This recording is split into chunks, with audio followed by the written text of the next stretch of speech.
नमस्कार, स्वागत है आपका जी बिजनेस में। आप देख रहे हैं आपकी खबर आपका फायदा। क्या आपने प्रोस्टेट कैंसर के बारे में सुना है? अगर आप पुरुष हैं, एक भारतीय हैं, तो आपको इसके खतरे के बारे में जरूर पता होना चाहिए। वैसे आपको बताएं कि सिर्फ भारत ही नहीं, प्रोस्टेट कैंसर अब एक ग्लोबल खतरा बनता जा रहा है और लैंसेट की रिपोर्ट अगर माने तो 2040 तक भारत के साथ साथ दुनिया भर में इसके मरीजों की संख्या दोगुनी हो सकती है। वहीं इससे होने वाली मौत के आंकड़े में भी 85% की बढ़ोतरी हो सकती है। ऐसे में आज हम प्रोस्टेट और फिर प्रोस्टेट कैंसर पर चर्चा करेंगे, समझेंगे कि भारत में प्रोस्टेट कैंसर की क्या स्थिति है, आखिर क्यों यह इतना घातक है, क्या वाकई में लोग इसको लेकर लापरवाह हो जाते हैं, इसको लेकर जागरूकता नहीं है, इलाज की कमी है, होता क्या है, लक्षण क्या है, किनको होता है, ये सारी बातें होंगी। प्रोस्टेट कैंसर से जुड़ी हुई तमाम जानकारी आपको देंगे खास मेहमानों के साथ, लेकिन पहले आप देखें ये रिपोर्ट।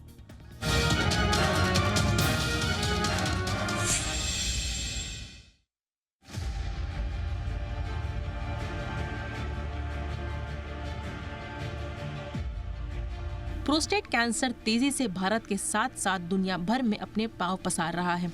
मेडिकल जर्नल लैंसेट ने इस बीमारी को लेकर एक चौंकाने वाली रिपोर्ट जारी की है। रिपोर्ट के मुताबिक दुनिया भर में 2020 में प्रोस्टेट कैंसर के जहां 14 लाख के करीब मामले थे, वो 2040 तक बढ़कर 29 लाख के करीब हो सकते हैं, यानी 20 साल में दोगुनी बढ़ोतरी। इससे भी बड़ा खतरा ये है कि इस दौरान इससे मरने वालों की संख्या में भी 85% तक की बढ़ोतरी दर्ज हो सकती है। अब असली खतरे पर आते हैं। भारत की बात करें तो यहाँ हर साल प्रोस्टेट कैंसर के 33,000 से 42,000 नए मामले सामने आते हैं, लेकिन 2040 तक ये आंकड़ा बढ़कर सालाना 71,000 के आंकड़े तक पहुँच सकता है। भारत में कैंसर के कुल मामलों में प्रोस्टेट कैंसर की 3% की हिस्सेदारी है। चिंता की बात यह है कि देश में अधिकांश लोगों को इस कैंसर का तब पता चलता है जब ये एडवांस स्टेज में आ चुका होता है। यही वजह है कि हर साल करीब 65% यानी 18 से 20 हजार रोगियों की इस बीमारी से मौत हो जाती है। रिपोर्ट के माने तो ज्यादातर 50 साल या इससे अधिक उम्र के पुरुष इस बीमारी का शिकार बनते हैं। पहले समझते हैं कि आखिर क्या है प्रोस्टेट कैंसर। ये प्रोस्टेट ग्लैंड से जुड़ी एक घातक बीमारी है जो यूरिन पास करने वाली नली से संबंधित है। जब प्रोस्टेट ग्लैंड की कोशिकाएं अनियंत्रित होकर बढ़ने लगती हैं, तो प्रोस्टेट कैंसर का खतरा बढ़ जाता है, लेकिन आमतौर पर इसका पता देर से चलता है। प्रोस्टेट कैंसर के लक्षणों की बात करें तो पुरुषों को यूरिन पास करने में दिक्कत आना, दर्द होना, यूरिन में खून आना, हड्डियों में दर्द, कई बार ये दर्द रीढ़ की हड्डी तक आ जाती है। वही बॉडी के वजन में अचानक गिरावट आ रही है तो भी अलर्ट हो जाना चाहिए। ये लक्षण हमेशा सामान्य नहीं होते, ये प्रोस्टेट कैंसर के लक्षण हो सकते हैं। ऐसे में लक्षणों के दिखाई देने पर तत्काल डॉक्टर से संपर्क करना चाहिए। उन लोगों में प्रोस्टेट कैंसर के होने की आशंका ज्यादा होती है जिनके परिवार में किसी सदस्यों को पहले से यह बीमारी है। धूम्रपान, मोटापा, खराब खानपान और अनहेल्दी लाइफस्टाइल भी प्रोस्टेट कैंसर के खतरे को बढ़ावा देते हैं। अब प्रोस्टेट कैंसर के निदान की बात करते हैं। अगर किसी को प्रोस्टेट कैंसर के लक्षण दिखाई देते हैं तो डॉक्टर से मिलना चाहिए। आमतौर पर इसके 2 टेस्ट होते हैं। पहला PSA ब्लड टेस्ट होता है और दूसरा डिजिटल रेक्टल एग्जामिनेशन होता है। इन दोनों जांच से प्रोस्टेट कैंसर के खतरे का पता लगाया जा सकता है। वही हेल्दी लाइफस्टाइल और अच्छे खानपान के साथ डेली एक्सरसाइज के जरिए इसके जोखिम को बहुत हद तक कम कर सकते हैं। ब्यूरो रिपोर्ट, जी मीडिया। बहुत ही खास मेहमान आज की चर्चा के लिए इस वक्त हमारे साथ जुड़ चुके हैं। हमारे साथ हैं doctor Malay Nandi, haemato medical oncologist हैं, यथार्थ हॉस्पिटल से जुड़े हुए। बहुत बहुत स्वागत है डॉक्टर नंदी आपका हमारे शो पर। हमारे इसकी शुरुआत कर रहा हूं डॉक्टर नंदी आपसे। थोड़ा सा बताएं सर, और ये प्रोस्टेट कैंसर, पहले तो हम ये जानते हैं और जानते थे भी कि ये one of the leading cancers in India है, लेकिन सुनते थे सर कि ये 65 प्लस के लोगों में होता है, बुढ़ापे का प्रॉब्लम है, पुरुषों में अक्सर देखा जाता है। लेकिन अब स्टडीज़ आ रही हैं, इनफैक्ट हम अपने आसपास भी देख रहे हैं कि 34 टू 44 का एज ग्रुप हो, 54 टू 64 एज ग्रुप हो, ये सारे एज ग्रुप के पुरुषों को अपनी चपेट में ले रहा है। क्या है सर ये प्रोस्टेट और प्रोस्टेट से जुड़ी हुई प्रॉब्लम्स?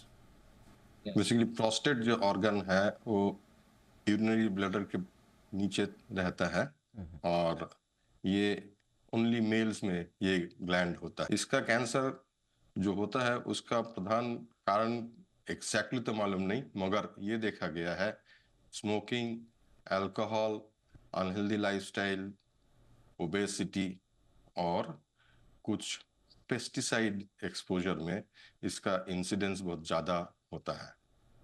अब पेस्टिसाइड्स के मामले में इसलिए बोल रहा हूँ क्योंकि 70% लोग हमारा देश में गांव में रहते हैं, खेतीबाड़ी करते हैं, सो उनका एक्सपोजर ज्यादा है क्योंकि प्रोटेक्टिव मेजर्स वो पेस्टिसाइड डालते वक्त, यूज करते वक्त उतना लेते नहीं है। सो इस कारण के लिए इम्पोर्टेंट है। मगर प्रोस्टेट कैंसर का इंसिडेंस अगर देखा जाए तो मेट्रोपॉलिटन सिटीज में इसका इंसिडेंस ज्यादा है कंपेयर टू गांव। और ज्यादातर लोग, ये पहले ऐसे था कि बुढ़ापे का बीमारी माना जाता था। ज्यादातर पेशेंट्स 65 साल के ऊपर या 60 साल के ऊपर जब होते थे तब ये डिजीज डायग्नोज होता था। अब काफी अर्ली डायग्नोज हो रहा है। उसका ये जो कार्सिनोजेनिक एक्सपोजर, अनहेल्दी लाइफस्टाइल है, वो तो कॉज है ही, पर साथ में डायग्नोसिस होने का साधन भी आज काफी बेटर है पहले से। कहीं ना कहीं वो भी थोड़ा बहुत कंट्रीब्यूट करता होगा इसका ज्यादा इंसिडेंस रिकॉर्ड होने के लिए। All right sir. Doctor Sharma, आपका इस पर नज़रिया क्या है सर? ये जो अर्ली डायग्नोस जो हो रहा है, अर्ली एज में जो डायग्नोसिस हो रहा है भारत में ख़ास तौर से, और यंगर एज में हम देख रहे हैं कि लगातार इस तरह के मामले बढ़ते जा रहे हैं, इसके पीछे कारण क्या है? लोग कंफ्यूज हो जाते हैं कि साहब आपका एक तो प्रोस्टेट इनलार्ज्ड है, पीएसए भी माना 9.6 से ज़्यादा आ रखा है, तो अगर मैं सही हूँ 4.6 है शायद, डॉक्टर नंदी 4.6 है शायद रेंज, 4 तक नॉर्मल माना जाता है, बट ये भी एज रिलेटेड है। जहाँ जहाँ एज बढ़ता है the normal level of prostate PSA also वो भी थोड़ा बढ़ा हुआ आता है। So maybe if look at the age of 80, a 6 may be normal for a person of age of 80. So but on average 4 and 10 के बीच में ज्यादातर इन्फेक्शन का प्रोबेबिलिटी रहता है। 10 के ऊपर जाए वो भी इन्फेक्शन के लिए हो सकता है, but the probability prostate cancer के लिए बढ़ गया वो ज्यादा हो जाता है। बट किसी भी सिचुएशन में साथ में इन्फेक्शन भी होना बहुत प्रोबेबल रहता है, इसीलिए कोएग्जिस्ट भी कर सकता है। सो देयरफॉर प्रोस्टेट पीएसए अगर ज्यादा मिले और 10, 12, 20 प्रोस्टेट कैंसर के साथ साथ इन्फेक्शन भी ख्याल रखना पड़ता है, और दोनों के हिसाब से पेशेंट्स को इन्वेस्टिगेट करना जरूरी है।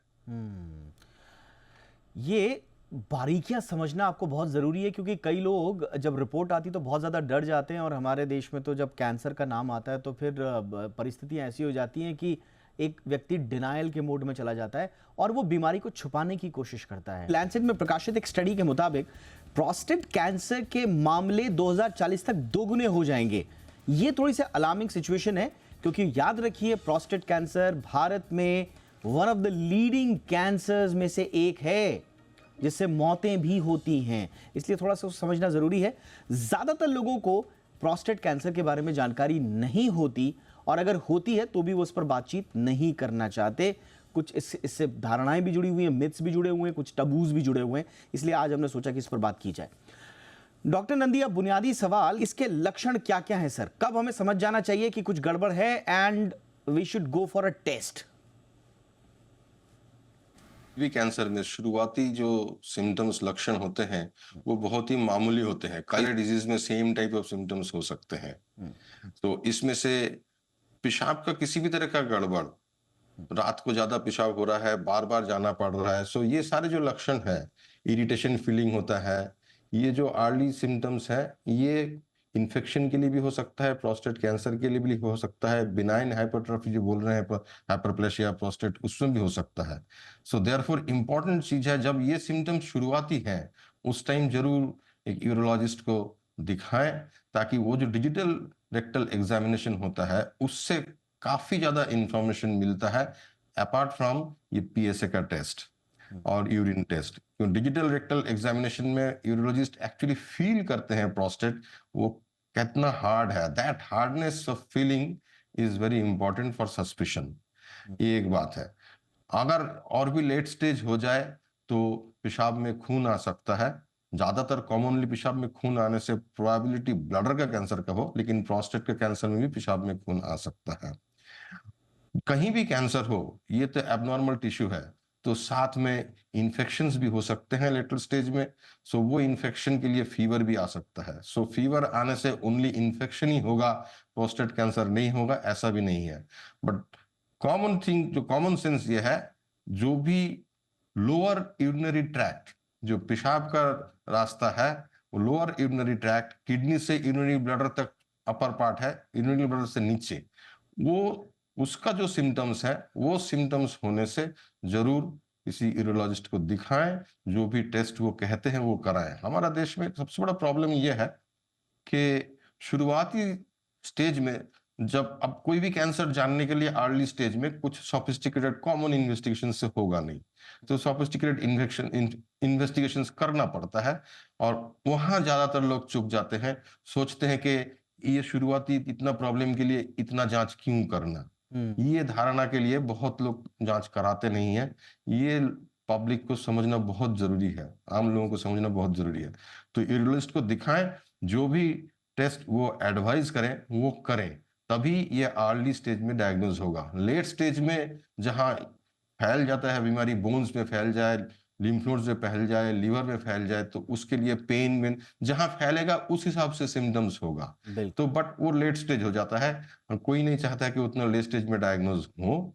सो देयरफॉर विजिटिंग एन यूरोलॉजिस्ट, ये सिम्टम्स, शुरुआती सिम्टम्स के टाइम बहुत जरूरी चीज है। अब देखिए, आपने कितनी बड़ी बात बोली, और अगर ये सिम्टम्स को इग्नोर ना किया जाए तो कितने लोगों को हम प्रोस्टेट कैंसर के मुंह में जाने से बचा सकते हैं। कैंसर ट्रीटमेंट में इंक्लूड, जो जैसा सर बता रहे हैं कि erectile dysfunction, urinary bowel dysfunction, loss of fertility, लेकिन ये कोई ज़रूरी नहीं है। तो आप कम से कम जाइए तो सही, और हो सकता है कि आपका वो चेकअप जब हो रहा हो तो कैंसर तक बात आए ना, वो सामान्य आपका इन्फेक्शन हो, आपका इन्लार्जमेंट हो, और वो दवाओं से ठीक हो जाए। तो प्लीज़ इग्नोर मत कीजिए, की यही है कि इग्नोर मत कीजिए। और जो हमारे शो में हमारे तीनों मेहमानों ने जो लक्षण बताए हैं, जो लाइफस्टाइल जो इसके लिए जिम्मेदार है, वो चीज़ें बताइए, उनका ध्यान रखना बहुत ज़रूरी है।